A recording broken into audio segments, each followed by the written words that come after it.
D, wait for it, delightful. Check out the name tag. You're in my world now, Grandma. What's up, nerds? So it's Monday, and usually I do K-pop Monday, where I just watch a bunch of K-pop music videos, and then just react to them. But for this week, we're gonna do one. I'm doing it with my twin brother Marlon. Marlon, say hi. Hello, everyone. So Netflix just recently, me and Marlon are both huge Blackpink fans. In fact, I liked Blackpink a lot before I knew about K-pop. And Marlon, how long have you been in Blackpink? How long have I been into Blackpink? Yeah. Probably shortly after their release in 2016. Right on. So Netflix dropped this documentary about Blackpink. It's called Blackpink Into the Sky or Out of the Sky. Shoot, I didn't write it down. Should have wrote that down in my notes. And we watched it. So we are going to give our review and our thoughts on this documentary. And to start off, Marlon, what did you think about this? I loved it. I thought it was great. It was a nice insight into their life, start to finish. It could have been a little bit longer for me, and by the way, it's Light Up the Sky. Light Up the Sky, you're right, it is called Light Up the Sky. I thought it was just the right amount of time, and I'll get into that a little bit more. I have plenty of notes. I wrote down so much stuff. I have like 4 pages of notes. So Marlon, first to start off what did you expect going into this documentary? Like, what did you expect to see? What did you think that was going to happen? What were you expecting overall? I think it gave me, like, my expectations were really well met. Blackpink starting off their career and then kind of jumping into where they're at right now. And they delivered on that, so. Right on. I was just expecting to see the process that they go through on a daily basis. There was a lot of stuff that I did see that I wasn't expecting. Like, I didn't expect to see their beginnings as trainees and all that stuff. So that was super fun for me. What was your favorite part of the documentary?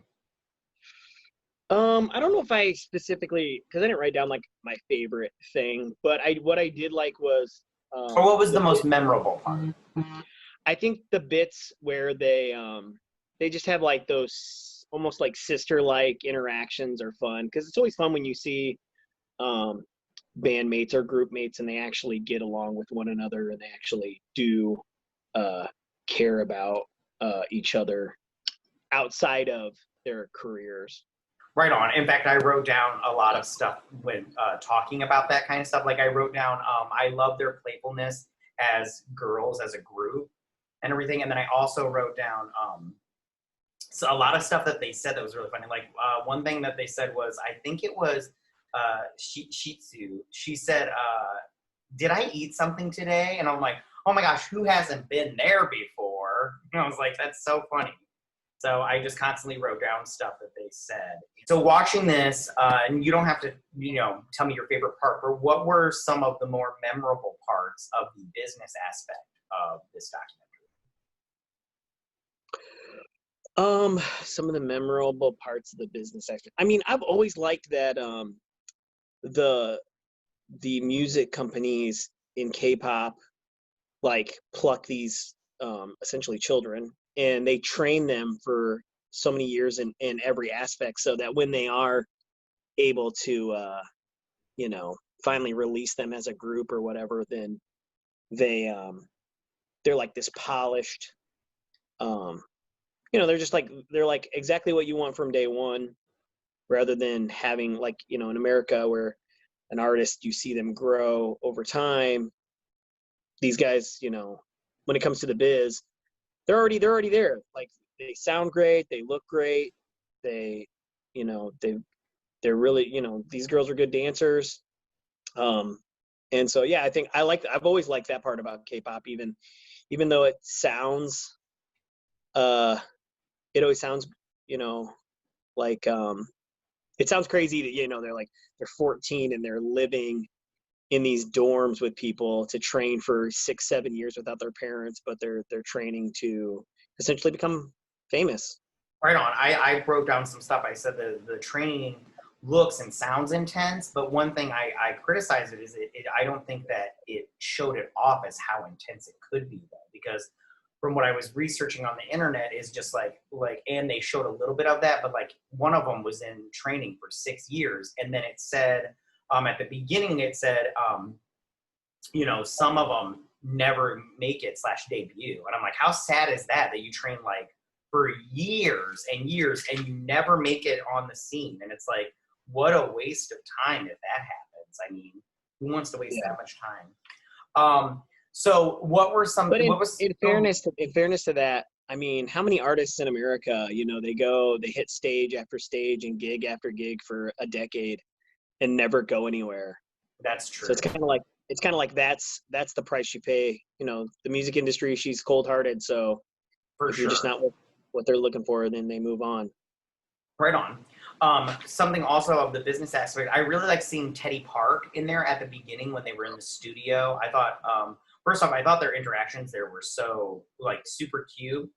And I liked how Teddy Park, you know, he is, you know, was talking about how just like the fans, they always want more.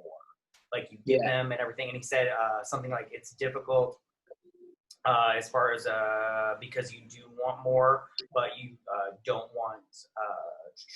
I can't remember. I'm sorry. I like wrote all this stuff down. I think that that's so true. As a fan, you want more and you want more and you want more and everything. But I think that that's difficult as far as like an artist aspect and you know the business side, because you do want to give them more, but you don't want to compromise your music and your art and make it mediocre just to satisfy this insatiable craving from fans.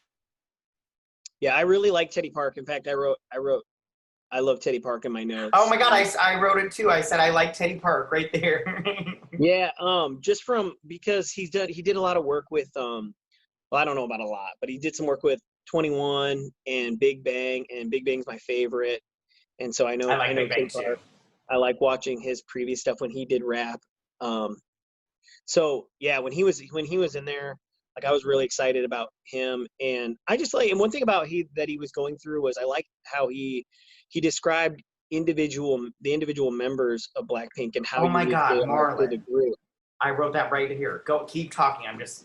No, so I just like how he picked out their strengths and what, you know, essentially he said we focus on their strengths and we work on their weaknesses, but in that their weaknesses, the other ones overlap so well that you don't even see them as a weakness. Right. So, you know, coming to this, I didn't know that Jisoo didn't speak English and that she was learning. You know, I just thought all of them kind of knew English as like a second language. But yeah, you know, I didn't know Lisa was from Thailand. I thought they were all from Korea. I was like, no, I did know she was from Thailand, but I didn't know that. I was like, oh, that's interesting. But yeah, so because, you know, her English, you know, she does know a little, obviously, because they were talking about it. But you know, they covered up so well in their music videos that I would have never known that had they not said that, you know, she doesn't speak English. So yeah, and that's although that was one of my critiques, because you know how I love to read when I'm watching movies, and by that I mean I hate it, I despise it. But it wasn't so bad. I did have to pause it a couple times. I think I hate it because I'm not a very fast reader when my eyes are distracted. So, you know, when I'm trying to watch their body language when they're doing these little mini interviews, I have to read like 4 or 5 lines.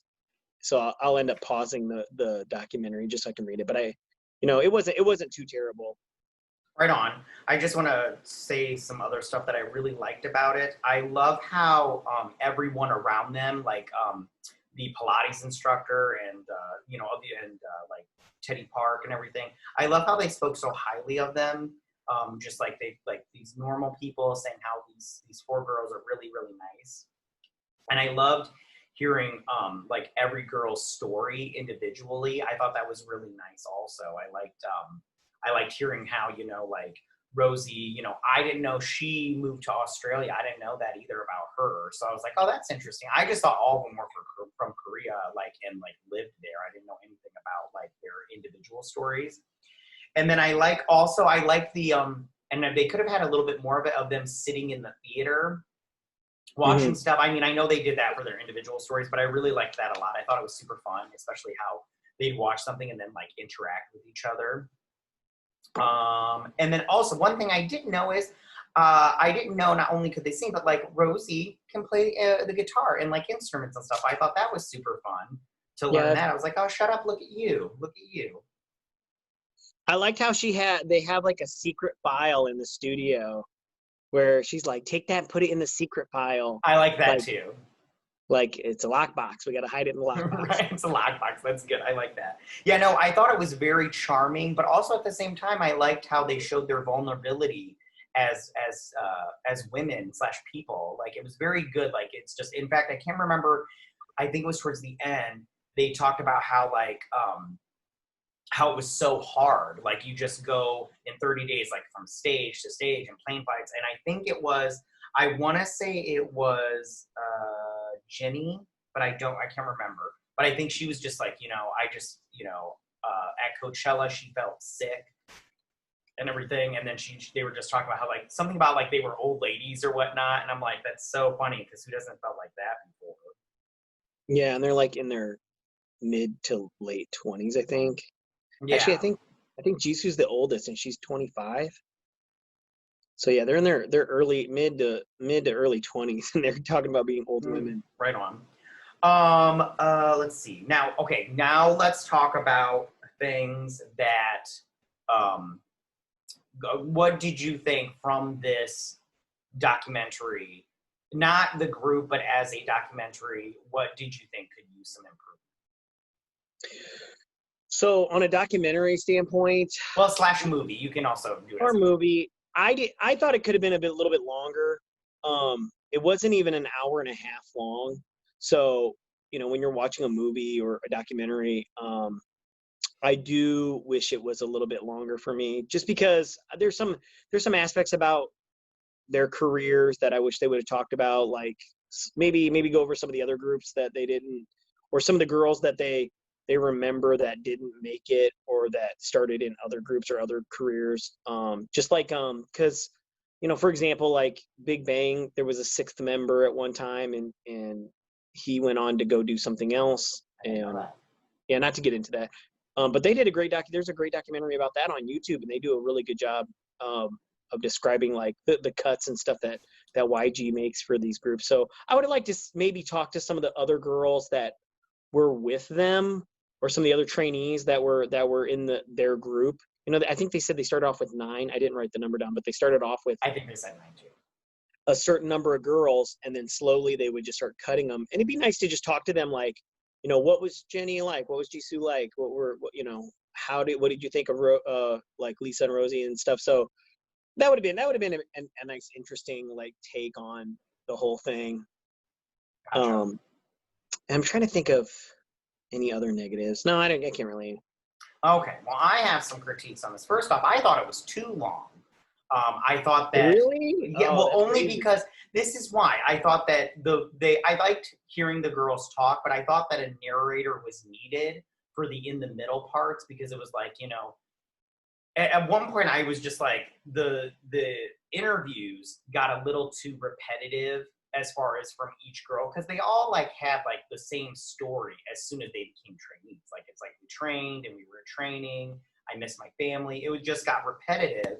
So I was all having a narrator in there would have been I thought would have been better.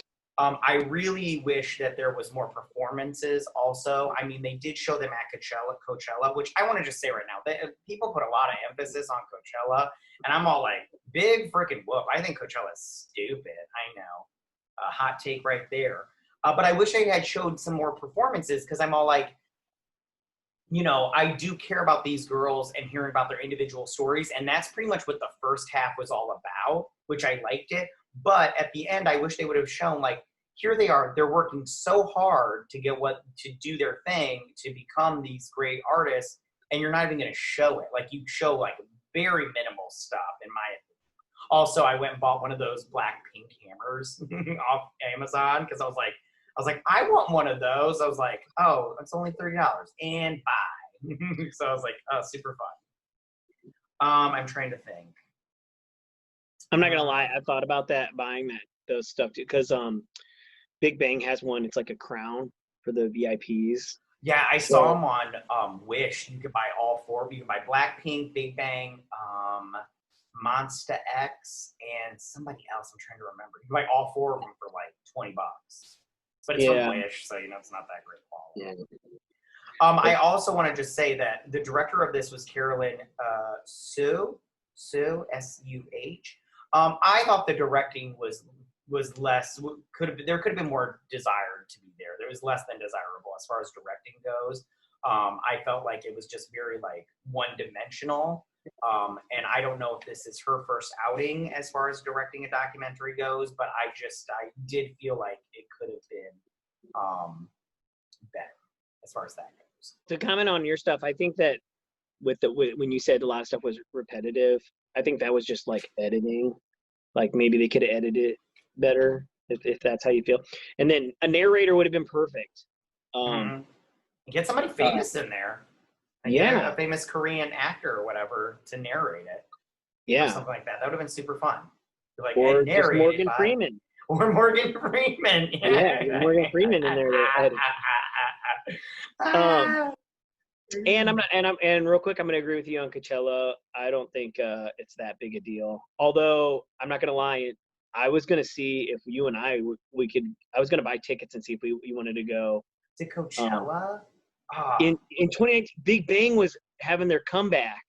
Oh, that's a good point. I would go for that, but it's so expensive. It's such an expense. It's like you're like outside. I don't know. I mean, like the tickets are expensive, but dude, you could go online and couch hop with people like just big fans of K-pop, and they'll love it. But anyway, no, Coachella is one of those things where, yeah, it's a little overrated. Sorry, fans, but I'm not sorry. If Blackpink or Big Bang are ever near us, we should go. For sure, we should get tickets. Yeah, I'm not gonna tell you what I would do to get tickets to that. But anyway, to the documentary. Okay, so for my last question, going forward, what would you? Oh wait, I want to mention this one thing. There is so much food in this documentary. I was like especially at the end when they're all having dinner, but they were making those little candies with like the grapes and like the sugar, and I was all like, how do you make? What is that? I'm like, I need to look that up. I didn't look it up, but I was like, I wrote it down to look it up, but I was like, what is that? I was like, that looks delicious. And then she was like, it's not bad, but it's not good. I was like, well, maybe I don't want to make it. I don't know how to cook. So essentially, it's just fruit covered with sugar. Like you just make a sugar. That sounds delicious. Yeah, you slowly pour it over the fruit, so it it hardens, and hardens and coats it. But I had no interest in eating any of that. I was interested in that hardcore. Okay, so now back to my question. Going forward, what would you like to see from Blackpink? I definitely think. Well, I love what they're doing so far.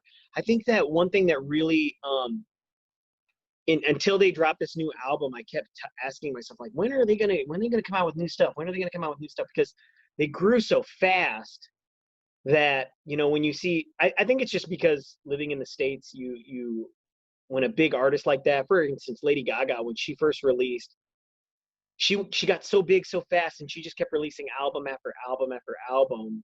I think in her first year or 2 years, she had 3 albums or something like that. I could be wrong, but don't quote me on that. YouTube, don't. Oh no, they're gonna quote you and rip you apart. Yeah, I'm probably wrong about that because I don't follow. Oh, you are so screwed. They're gonna rip you apart. Oh, sorry. I mean, there's somebody angrily typing right now. I love Lady Gaga. It's just I love Lady Gaga too.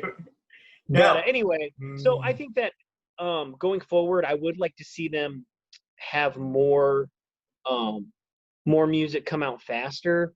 But it's hard with K-pop. I think it's so different. Like they build this brand and they just keep building on it. Where maybe I don't know, maybe it's like they taunt you like, ooh, maybe we'll give you something, maybe like oh here we're gonna give you a little more, and then they snatch it away, so you just keep anticipating when you're gonna get more from them. But I mean, I would like to see more, not just in the music industry. I'd like to see more stuff from them. Maybe they do another documentary, or they do like a movie. I don't know. Oh my gosh, I totally wrote that down too. I wrote down TV or movies.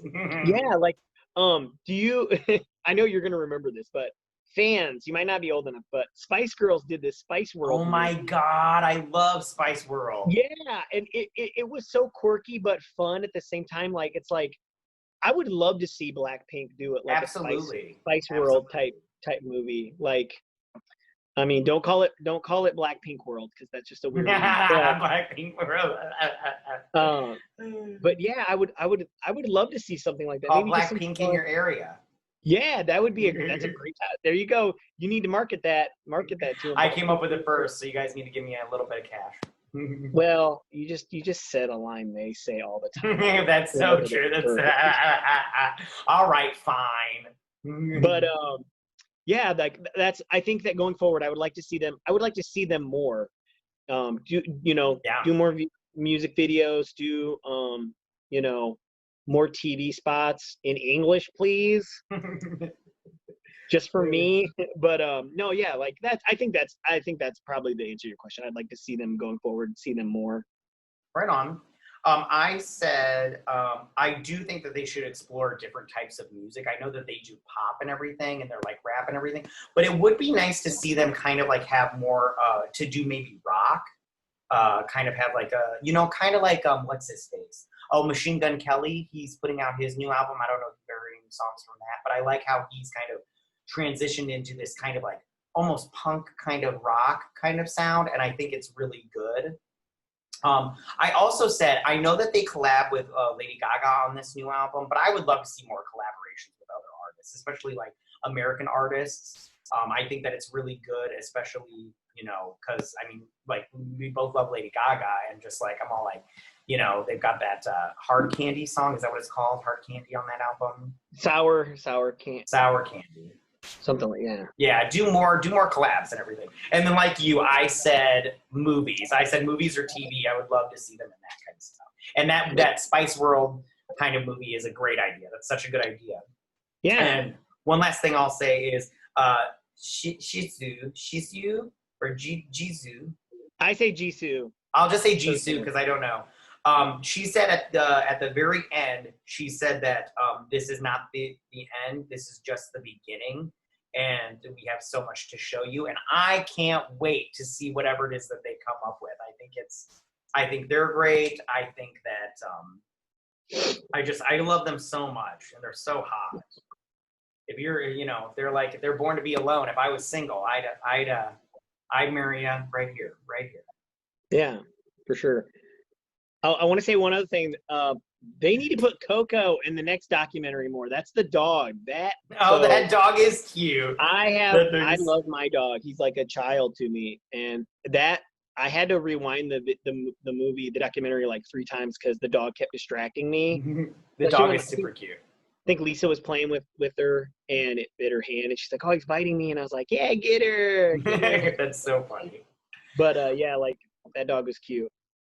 All right. Well, I think we've covered our opinion. I don't know if this is really just a conversation or if it is a review. I'm going to say it's a review. But we did pretty good. Yeah, I think we did.